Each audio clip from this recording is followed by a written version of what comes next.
All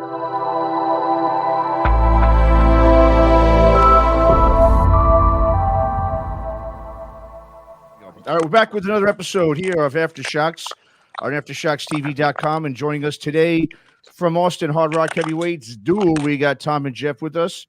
Guys, what's going on? Thanks for coming on the show. How you guys doing? Yeah, thanks for having us.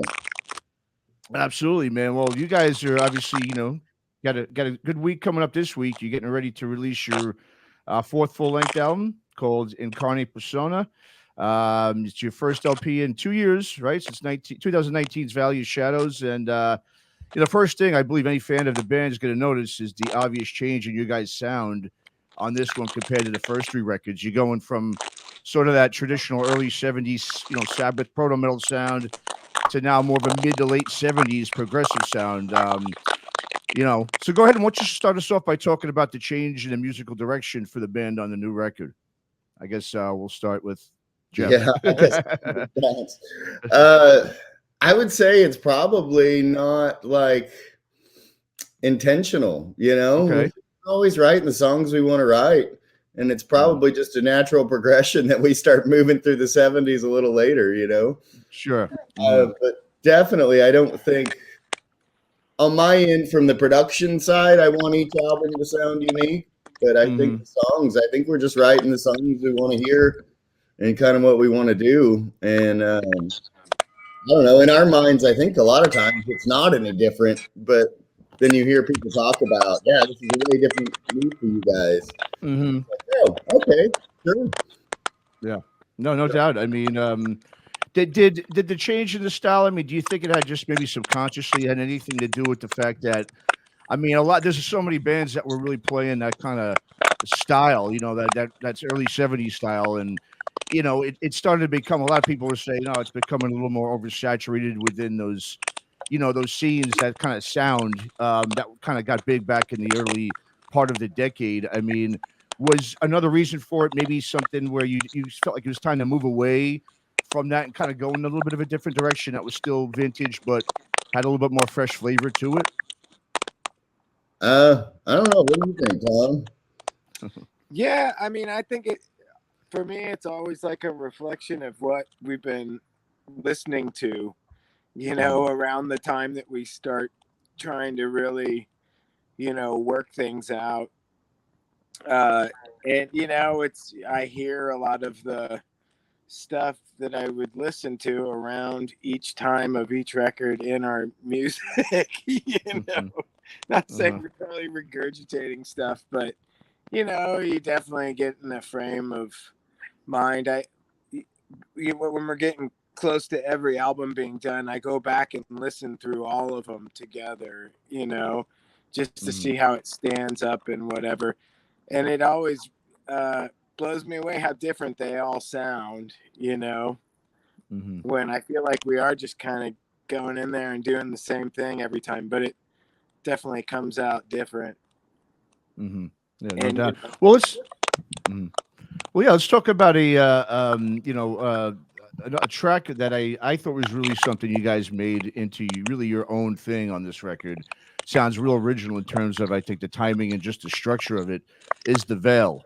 I think that's a really unique track that really takes, all of your guys' influences and kind of blends them into one, but also has a very unique twist and sound. It's just really original. Talk about what you guys were going for with that track and how you were really able to, make it sound the way it did, which I thought, like I said, it's something that's, I think, very different and unique.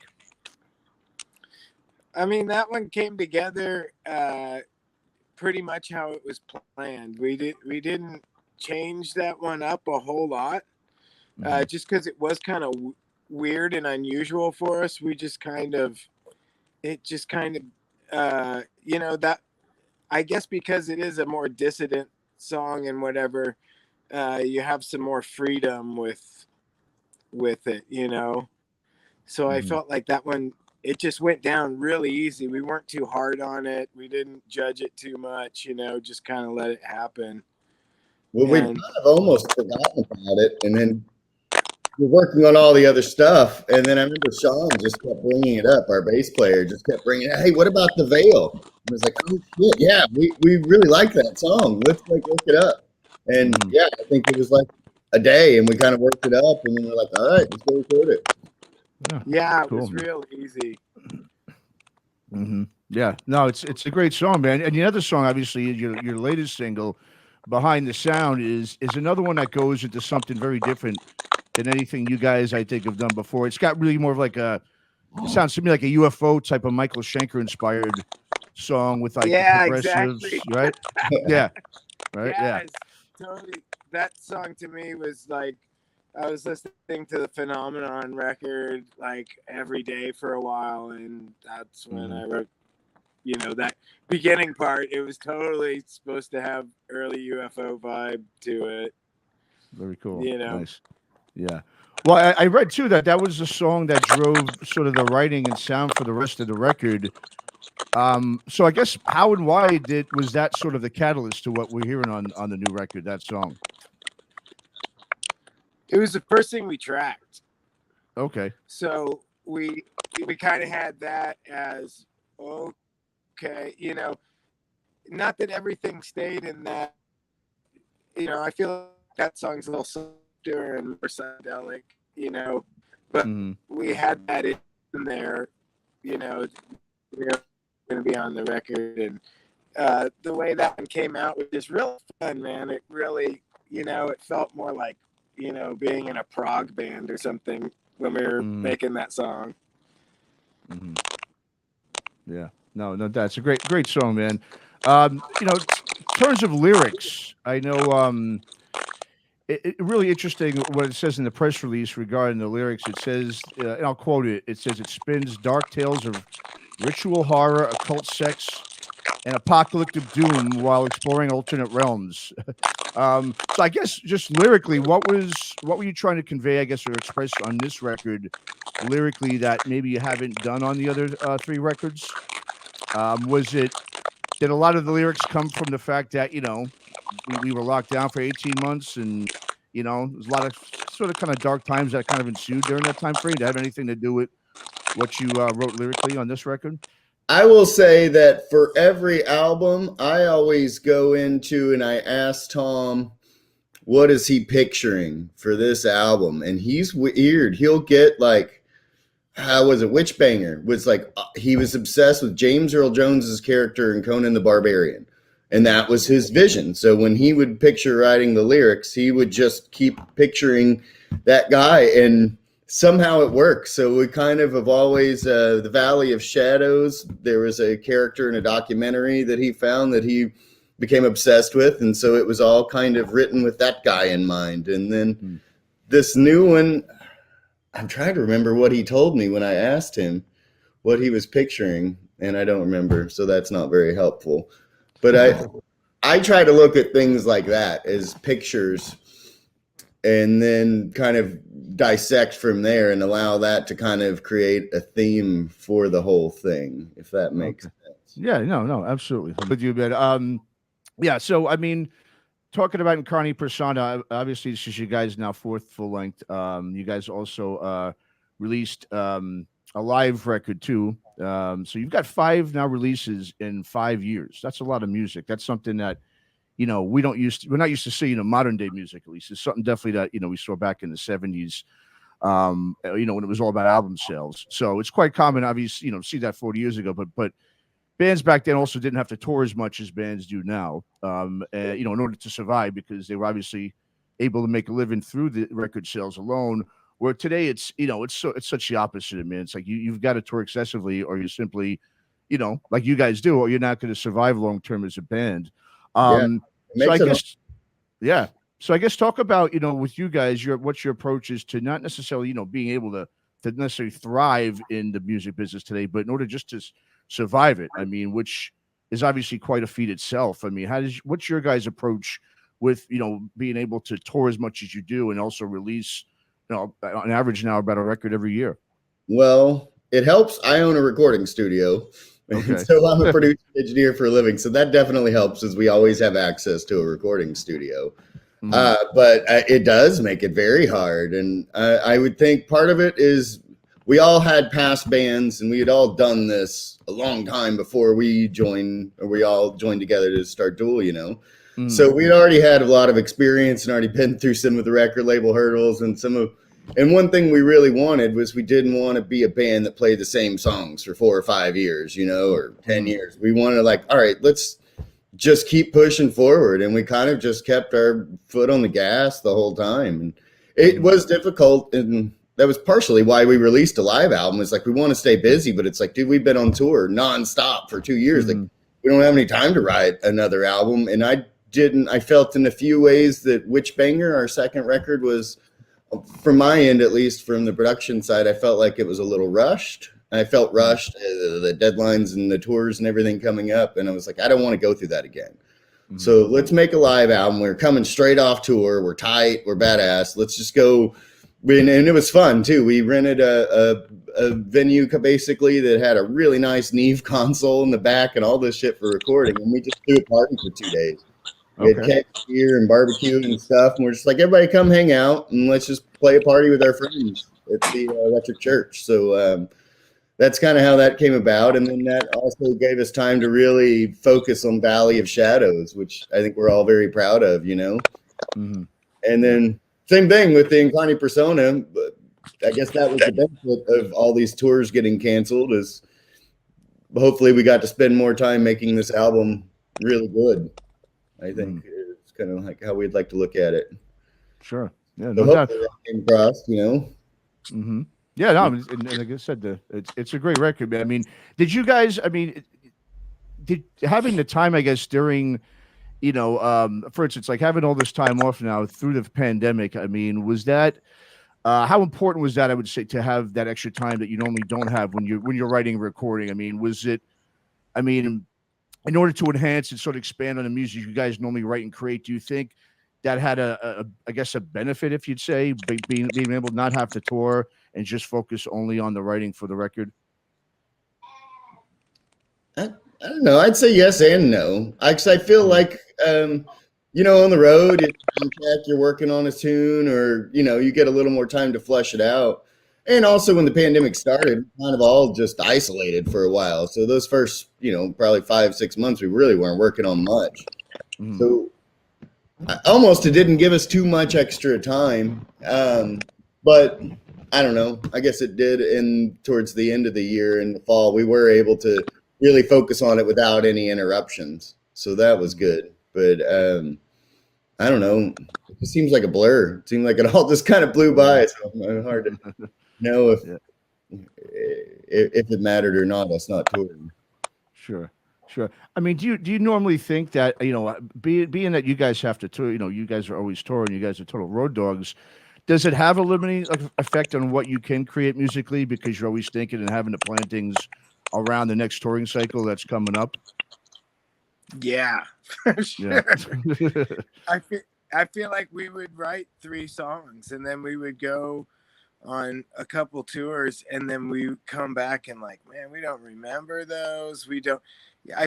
I feel like if I looked back in some of our practice recordings, I'd be really surprised at the stuff that just got swept under the rug, I mean, for me, like, a tour is so all consuming on the logistics side that you just kind of forget anything else you had going on and whatever. Your mind is busy, Yeah. No doubt, man.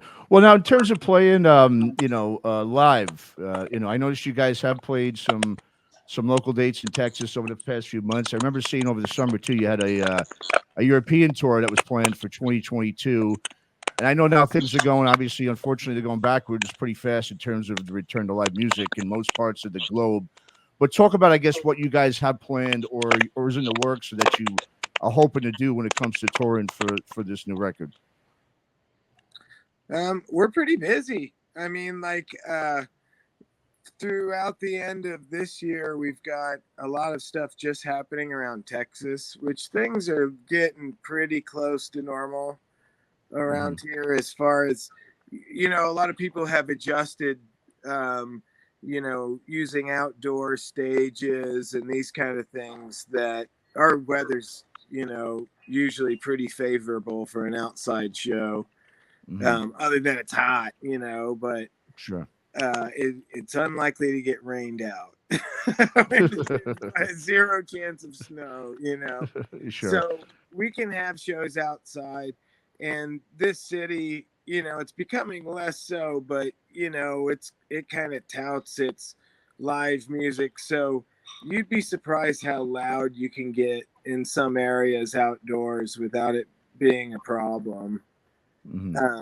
And you know, that's allowed us to kind of return to something, you know, starting in February next year, we start, you know, getting back on. We're doing a West Coast run, and then we have a pretty decent looking summer tour for Europe next year. And we have friends that are over there now, you know, touring Spain and stuff like that, and they're doing it. You know, it's weird. Everybody has to be seated at the venues in Spain right now. Yeah. It's one of the rules, That's but strange, it's like it has to go on in whatever form it can. You know, it will do us no good to just have this abstinence of music. It's just whatever it is, whatever we can do, that's what we can do, you know, and I'll take it over not doing anything, you know. Well, our summer tour has essentially been planned for 2 years, and we just keep rebooking it, you know. Yeah. We got canceled in 2020 and then 2021. So, you know, we're on Hellfest, we're on the Duna Jam, and a bunch of cool festivals that I'm very excited to play. You know, those are bucket list festivals, both of those for me. And so I guess, yeah, we hope that it all works out and we finally get to do it this year. Sure.